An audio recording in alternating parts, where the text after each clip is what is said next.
mtapishana.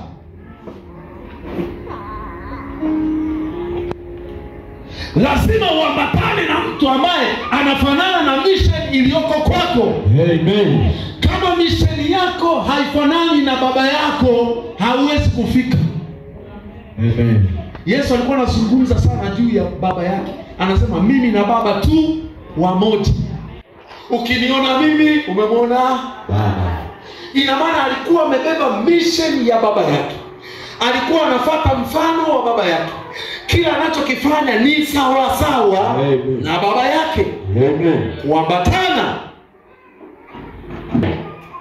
Wewe ni mwanafunzi kama dada yangu hapa, lakini watu unaoambatana nao ni wauni tu wa mtaani.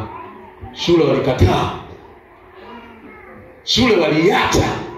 Amen. Hawaoni tena kama ni ya muhimu. Wewe ndio kampani yako, ukitoka shule wewe ndio kampani yako. Unajua hauwezi kumaliza, utaishia form 2. Angalia watoto wako wanaambatana na watu gani. Angalia wewe ni mfanyabiashara, unaambatana na watu gani. Hata mawazo yako unayotoa ya kibiashara unamshirikisha nani? Leo hapa sidhani kama utatoboa nani. Kile unamshirikisha sio mtu ambaye yuko kwenye career yako. Lazima unayeambatana naye muwe mnafanana kimaoni. Amen. Lazima madhabahu unayoambatana nayo iwe inafanana na wewe kimaono. Amen. Maana si kila madhabahu iko hapo kwa ajili ya kuponya watu. Si kila madhabahu iko hapo kwa ajili ya kuponya ndoa. Si kila madhabahu iko hapo kwa ajili ya kuponya uchumi. Kila madhabahu ina neema yake. Kila madhabahu ina namna yake ya kuhudumia kulingana na Mungu alivyoipa hiyo assignment. Kwa hiyo ni lazima ujue madhabahu unayoiendea ama madhabahu unayosimama nayo ina kitu cha kukupa cha kuendana nacho na wewe kwenye maisha yako. Amen.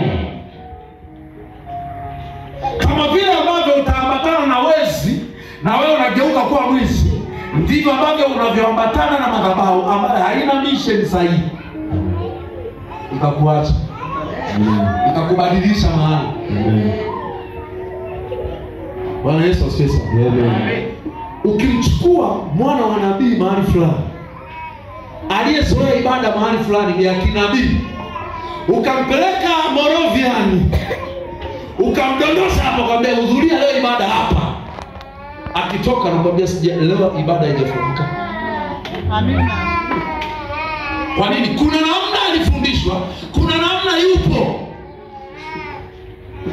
anachokipokea anaona ni tofauti na wito ambao uko ndani yake na namna alizoeshwa. Amen.